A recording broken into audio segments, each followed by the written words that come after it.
Hi, this is Dana with Novels Alive, and today I have best-selling author Amanda McIntyre, and I'm really excited to meet you. You and I have emailed before, but we hadn't met, and then we were on the fairy ball together, and that was really cool.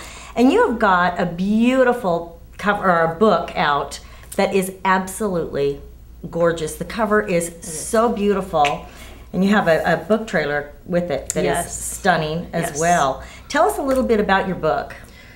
Well, The Masters and the Muses is a story that kind of comes from my love of art. I started investigating Victorian England and the pre-Raphaelite Brotherhood, which they were kind of like the bad boy rock stars of the art world back in Victorian England.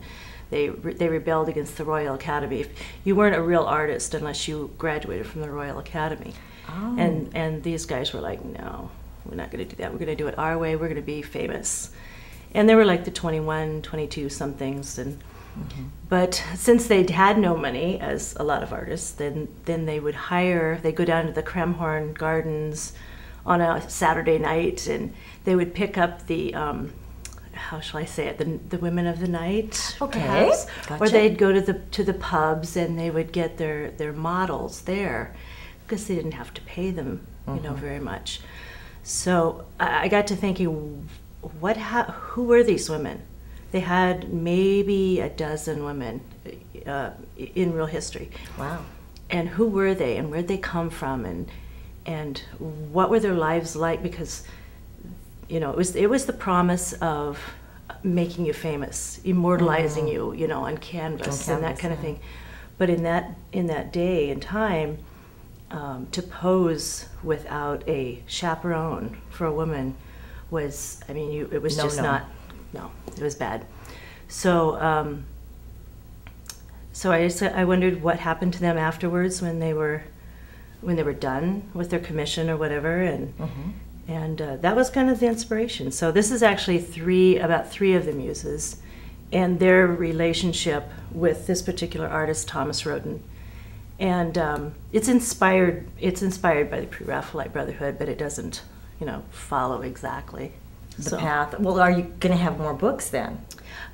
I don't know. That's an interesting question. It's definitely open-ended enough that you probably could, because you've got Thomas's brother, you've got, you know, these women and their families and their brothers, and so it's possible.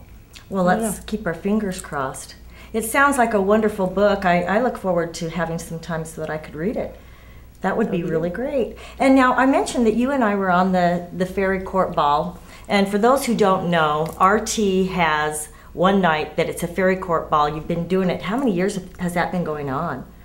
I think this is my 5th or 6th year for the Fairy Ball. Yeah. Oh, okay. Yeah. And the money that's raised goes towards the literacy campaign. Is that what it's called? We have a raffle in conjunction with the Fairy Court, and the proceeds for that go to the National Coalition for Literacy, which is partnered with Dollar General stores.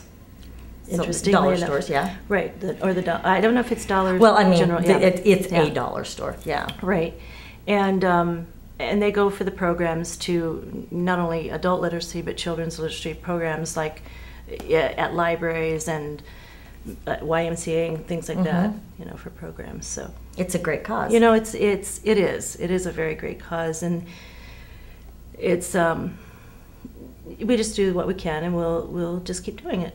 Well, I think that sounds wonderful, and you said you've been doing it for a couple of years now for the literacy, and I think that is amazing. And you and I talked quite a bit about the charity aspects of it the other day. But what we did is you guys did a Venetian theme for this year, and it was absolutely beautiful. I think it turned out lovely. I thought it was beautiful as well. I think everyone had a good time. Oh, I think so too. Yeah. And the ambiance was absolutely wonderful. And I want to thank you so much for coming this early in the morning. Thank you. I appreciate it. Thanks.